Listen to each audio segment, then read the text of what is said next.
투기가 하네? 그래, 투기 지역? 여기가 지구? 강남인가요? 그렇죠. 이런 우리 이제 용어들이 다 거기에 제목에 있다고 보시면 돼요. 네. 제가 아파트를 갖고 있어요. 만약에. 근데 이제 이 아파트를 팔려고 해요. 그러면 어떤 세금을 어떻게 내야 됩니까? 이제 마지막까지 왔네요. 그렇죠. 이제 사서 네. 살 때 취득세 내셨을 거고. 냈겠죠? 네. 그렇습니까? 그다음에 갖고 있었으니까 재산세를 내셨을 거고. 그쵸. 또 더 많이 갖고 있었으면 이제 종합부동산세를 냈을 것이고요. 그렇죠. 그다음에 이제 나중에 팔면 이제 양도소득세라는 게 나옵니다. 들어봤어요. 양도세 많이 들어봤죠. 네. 뭐 1가구 1주택 양도소득세 뭐 이런 많이 들어볼 겁니다. 이게 뭐냐면 내가 산 가격과 판 가격에 차이가 생기면 내가 만약에 1억에 샀는데 1억 1,000에 팔았으면 1,000만 원이 남았을 거 아닙니까? 그거는 내 소득이 생긴 거잖아요. 네. 나라에서는요, 소득이 생기면 무조건 뭘 내죠? 세금. 세금 내잖아요.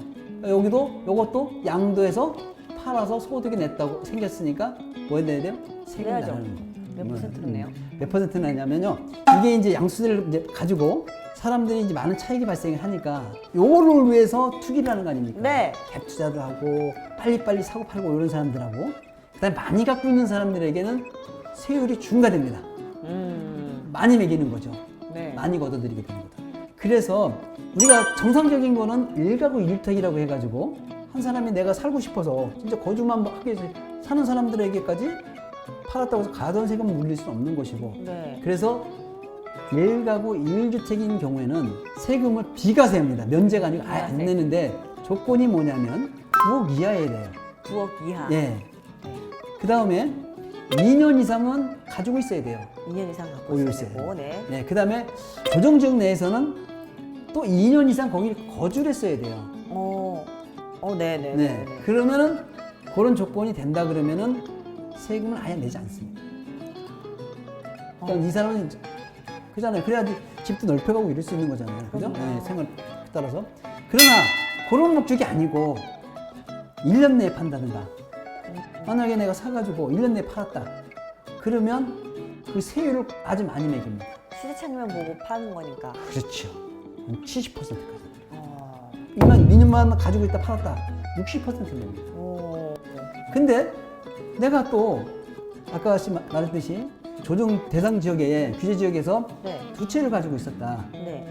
그러면 이 양도세율은 기본 세율이 6%부터 42%까지 냅니다. 만약에 내가 파는 금액에 따라서 남은 금액에 차익이 생길 거 아니에요? 네. 그거에 따라서 6%에서 42%까지 차익을 내요. 이해가죠? 세금을 냅니다. 네. 차등돼서. 근데 여기다가 2주택자 같은 경우는 거기 플러스 해가지고 20%랍니다. 그러니까 42%가 최고인데 거기다 플러스 20%라면 62%를 내게 되겠죠. 근데 만약에 3주택자였다. 그러면 왜 이렇게 집을 많이 갖고 있어요? 그러니까요. 그러니까 세금 많이 낸다고 하는 거예요. 거기다.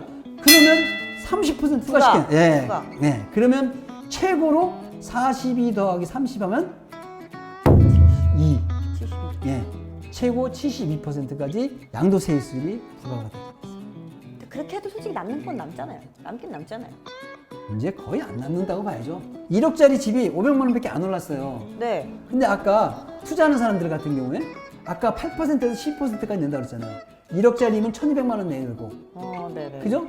아니면 두 채면 800만 원 내야 되는데 집값 500만 원밖에 안 올라갔어요. 그럼 플러스예요, 마이너스예요? 마이너스요. 마이너스죠.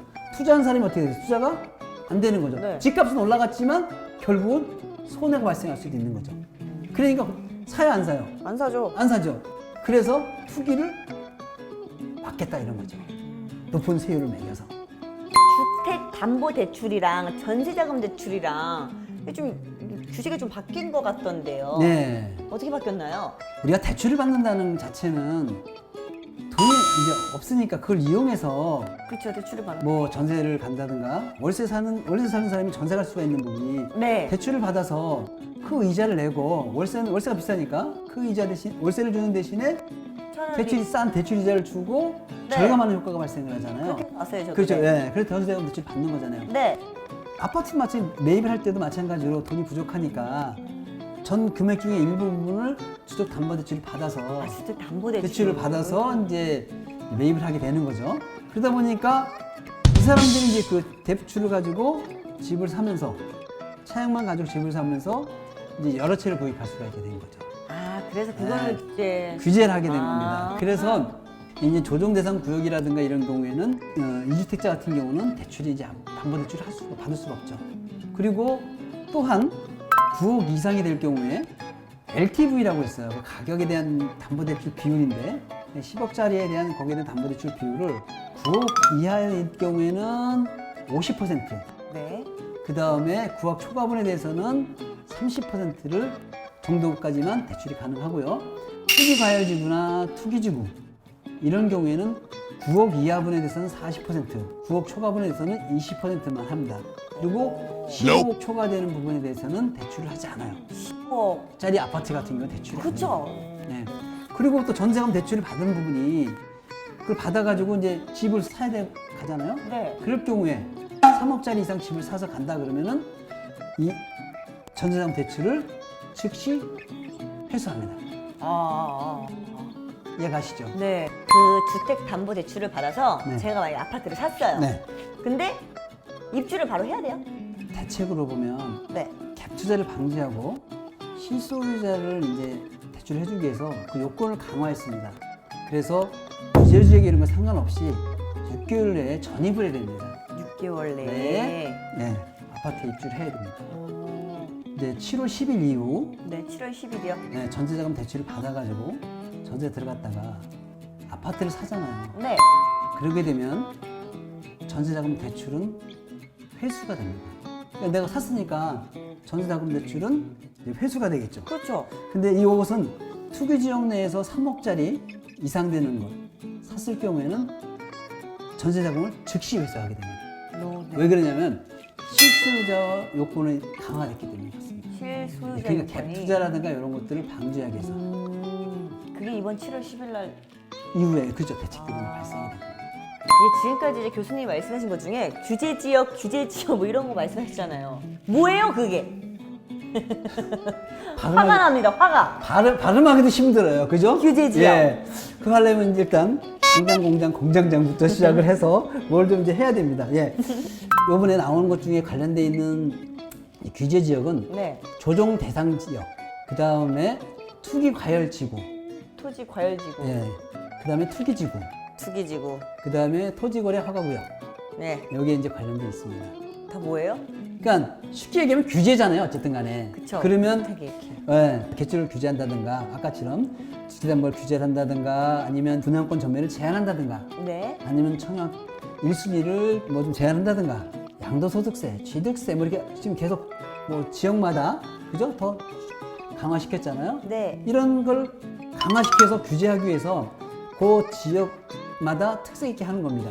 그래서 조정 대상 지역은 집값 상승률이 물가 상승률의 2배 이상 되고 그 다음에 집값 상승에 이제 우려가 있는 지역이겠죠. 시장이 과열되고 아파트 청약률이 5대1 이상인 지역을 선정합니다. 그런 지역을 아까 같은 걸 갖다가 이제 맞춰서 규제를 하게 되는 거죠. 뭐 거기에 따라서 뭐 세부적인 상황까지 하면 이제 좀 너무 그렇죠. 이해하기가 너무 어렵고요. 그다음에 투기 과열 지구, 투기가 과열되니까 규제하겠다는 거 아닙니까? 그렇죠. 그러니까 너무 다 집값이 거기만 몰리니까. 그렇죠. 너무 집값이 올랐다든가 아니면 투기 수요가 들어와서 실제 사고자 하는 사람들이 피해를 본다든가 이런 지역들은 투기 과열 지구를 묶어서 아까 같이 어떤 제한 사항들을 배치시키게 되는 거죠. 네. 그 다음에 투기 지역도 마찬가지입니다. 뭐 투기하니까 집값 상승이 급격히 상승한다든가 이런 게 대상이 되고요. 토지거래 허가 구역이라는 것은 토지니까 토지죠. 이게 집값이 급상승하거나 네. 투기가 이제 성행하거나 이런 우려가 있으면 거래할 때 허가를 받아야 된다는 거잖아요. 네. 그러니까 토지 거래할 때 허가 받아라. 토지. 네. 그래서 이제 구청장에서 이제 허가를 받습니다. 이런 것 때문에 내가 토지를 거래한다. 그러면 그 받은 이용 목적대로 이용을 해야 되고요. 네. 만약에 그것이 주택용 토지였다 그러면 실제로 입주를 해야 됩니다. 거주를 해야 됩니다. 주거용 같은 경우에 2년 이상 이제 거주를 해야 돼요. 그러니까 매매하거나 그걸 임대하면 목적이 안 썼기 때문에 그죠? 그럼 이제 제한을 받게 됩니다. 이해 가셨나죠? 네. 내가 아주 간단하게 제공했어요. 왜냐하면 너무 선정하는 기준이라든가 뭐 그런 제한 사항들을 세부적으로 보면 너무나 이해하기 어렵고요. 그렇기 때문에 그냥 이런 게 있구나. 네네네. 그러니까 규제하는 부분이 뭐 조정대상구역이라든가 투기과열지구. 네. 투기가 과열됐으니까 투기가 하네. 그래, 투기지역. 여기가 지구. 강남인가요? 그렇죠. 이런 우리 이제 용어들이 다 거기에 제목에 있다고 보시면 돼요. 네. 네. 오늘은 이제 이렇게 해서 세금도 알아보고요. 세금도 알아봤죠. 그다음에 대출도 알아봤죠. 그쵸, 대출도 알아봤어요. 그다음에 규제지역도 알아봤죠. 네. 이해가셨나요? 네. 많이 쉽게 설명해 주셔가지고 쉽게 들어와요. 네. 아마 이거 지금 시청하시는 분들도 이해가 잘 되셨을 거라고 믿습니다. 아우, 그렇죠, 그래. 여러분? 네. 그렇다면 아주 오늘 감사합니다. 네.